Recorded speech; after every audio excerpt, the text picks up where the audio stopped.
Welcome to Sports Sunday. I'm Brooke Grimsley. Even though Mizzou was all the way in Columbia, South Carolina, they still continued their tradition of lining the dome, which they do now after every victory this season.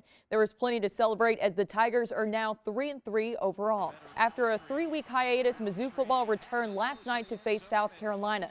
They were limited roster-wise, only having 52 active players despite traveling with 56, but they were still able to roll to a 17-0 lead at halftime.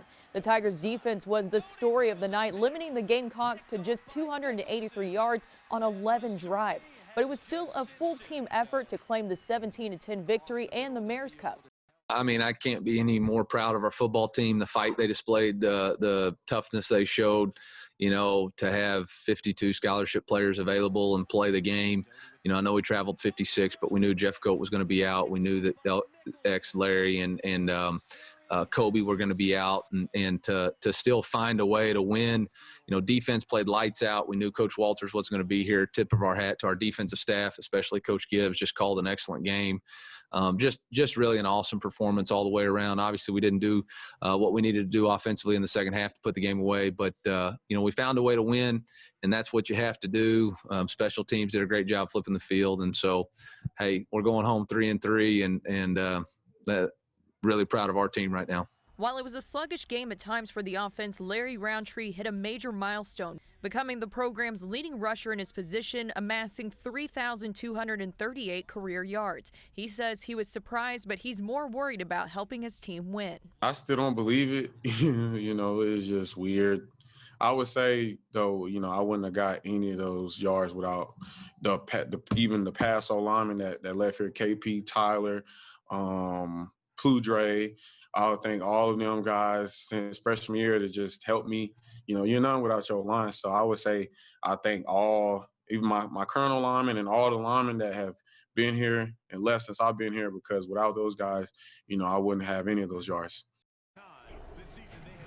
Well, across the river and over in the Big Ten, Illinois football also was getting back on track, beating Nebraska 41-23 in Lincoln. It's the first time that they've done that since 1924.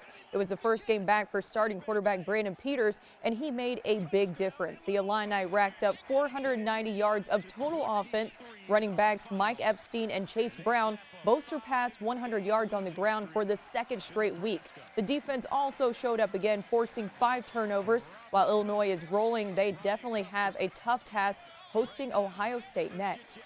Well, Billikens basketball tips off this week. Friday, they announced that they will host the Billiken Classic at Chaifetz Arena to start their season. Here's a look at the multi-team event. Wednesday, the Billikens will face SIUE. Saturday, the Bills will face LSU.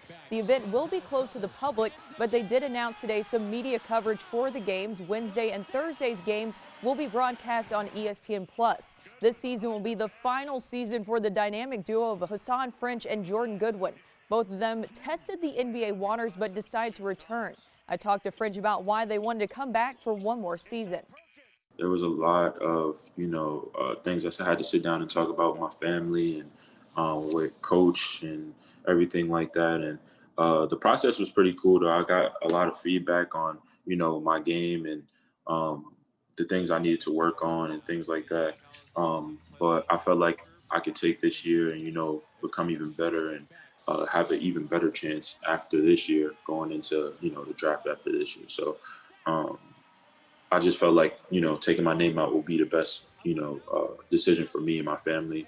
And I know it will work out. So Jordan Goodwin went through the same process as well. Did you guys have a lot of, back and forth with talking to each other about the process and both coming back? Yeah, for sure. We definitely talked about everything, and we knew what we could do coming into this season, and we knew how special this season would be. So we talked about it, and we both decided that we would want to come back. We will continue to give you some game time updates for those Billiken Classic games. Well, coming up, we take a look back at some of the more memorable moments of the week. That's next on The Flashback.